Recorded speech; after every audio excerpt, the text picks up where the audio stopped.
समय की बात है। यमुनापुर गांव में टिंकू नाम का एक बच्चा रहता था। टिंकू पढ़ने में बहुत ही अच्छा था, लेकिन वो बहुत गरीब था। बारिश का मौसम आ जाता है। एक दिन टिंकू स्कूल जाता है और वापस आते समय बहुत तेज बारिश होने लगती है। अरे, बारिश तो बहुत तेज है। अब मैं घर कैसे जाऊंगा? क्या हुआ टिंकू, छाता नहीं है? नहीं।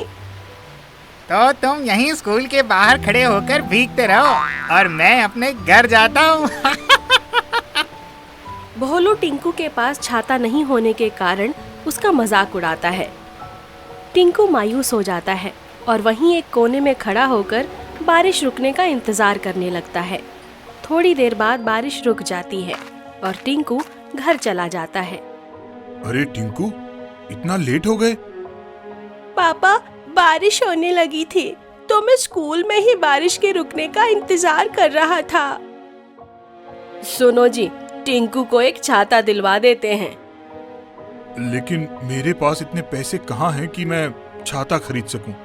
2 वक्त की रोटी का इंतजाम तो मुश्किल से हो पाता है। माँ कुछ नहीं कहती। टिंकू सब सुन रहा होता है। कोई बात नहीं पापा, मुझे छाते की जरूरत नहीं है। मेरा स्कूल पास ही में तो है।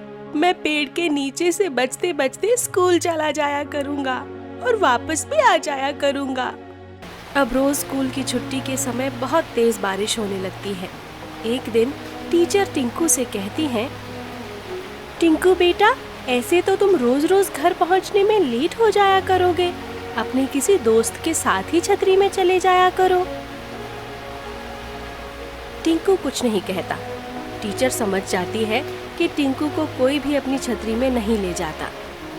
उस दिन बारिश इतनी तेज होती है कि टिंकू घर ही नहीं पहुंच पाता।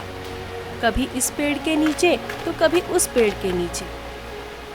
ये बारिश रुक ही नहीं रही है। अब मैं क्या करूं? अब मुझे बहुत तेज भूख भी लग रही है।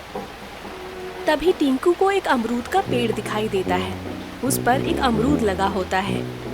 आहा, अमरूद! इससे मेरा अभी तो पेट भर जाएगा। टिंकू वो अमरूद तोड़ लेता है और उसे खाने ही वाला होता है। तभी उसके पास एक साधु बाबा आकर खड़े हो जाते हैं। इस समय यहाँ क्या कर रहे हो बेटा?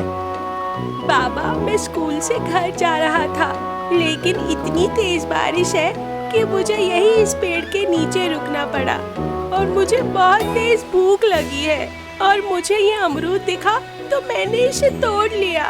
बाबा, आप अमरूद खाओगे? अगर खिला दोगे तो अच्छी बात है।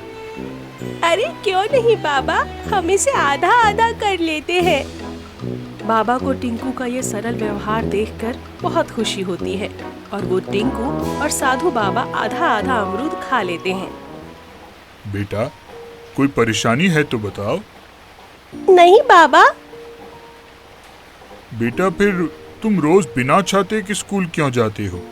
आपको कैसे पता कि मैं रोज छाते के बिना ही स्कूल जाता हूँ? मैं तुमको रोज इस रास्ते से बिना छाते के आते जाते देखता हूँ। वैसे मेरे पास एक छाता है, वो तुम रख लो। फिर आप बारिश से कैसे बचेंगे? मेरे लिए ये छाता बहुत छोटा है बेटा। ये तुम्हारे लिए बिल्कुल ठीक है। बाबा टिंकू को अपने झोले से छाता निकाल कर देते हैं। ये बहुत ही सुंदर छाता है। हाँ बेटा, अब जल्दी घर जाओ, तुम्हारे माता पिता परेशान हो रहे होंगे। टिंकू छाता देखकर खुश हो जाता है और घर चला जाता है। टिंकू, ये छाता कहाँ से मिला? मुझे रास्ते में एक बाबा मिले थे, उन्होंने दिया। उनके लिए ये छाता छोटा था तो उनके पास इसका उपयोग नहीं हो रहा था। अच्छा। अब माँ पापा टिंकू को छाता मिलने पर बहुत खुश होते हैं। अगले दिन टिंकू वो छाता लेकर स्कूल जाता है।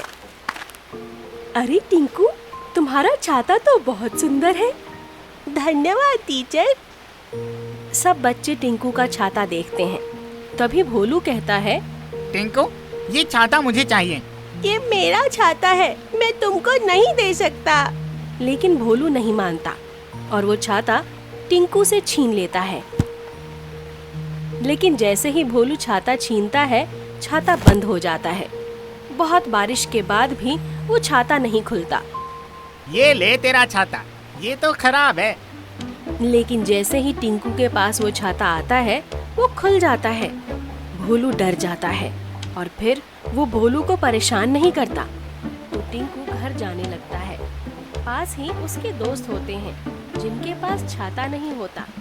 टिंकू उनको भी अपने साथ छाते में बुला लेता है। नहीं टिंकू, इस छाते में हम सब नहीं आ पाएंगे। आ जाओ, अगर हम इस छाते में नहीं बनेंगे तो देखा जाएगा। तुम सब आ तो जाओ।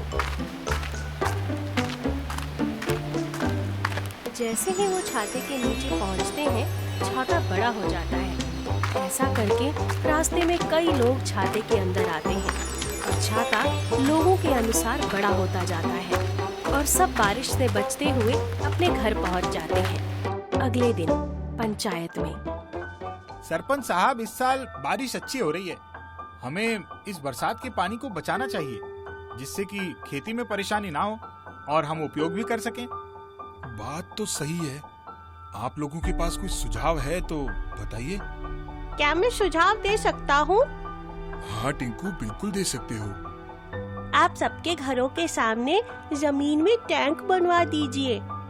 मेरे पास एक ऐसा छाता है जो लोगों के हिसाब से बड़ा हो जाता है, तो मैं उसमें बहुत सारे लोगों को खड़ा कर दूंगा।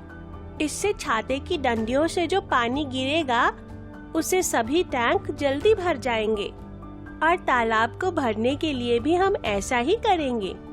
क्या तुम सच कह रहे हो? हाँ सरपंच जी, इसके पास सच में ऐसा छाता है। अब टिंकू के कहे अनुसार सरपंच जी ऐसा ही करते हैं। इससे टैंक और तालाब दोनों में भरपूर पानी हो जाता है। टिंकू बेटा, ये छाता तुमको कहाँ से मिला? ये छाता मुझे एक साधु बाबा ने दिया था। साधु बाबा?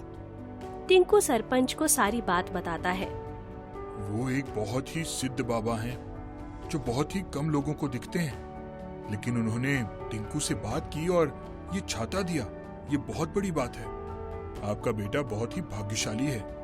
उस साधु को भगवान का रूप माना जाता है। इस छाते का कभी गलत उपयोग मत करना। जी सरपंच जी। अब बारिश का मौसम भी चला जाता है और सबकी पानी की समस्या भी हल हो जाती है।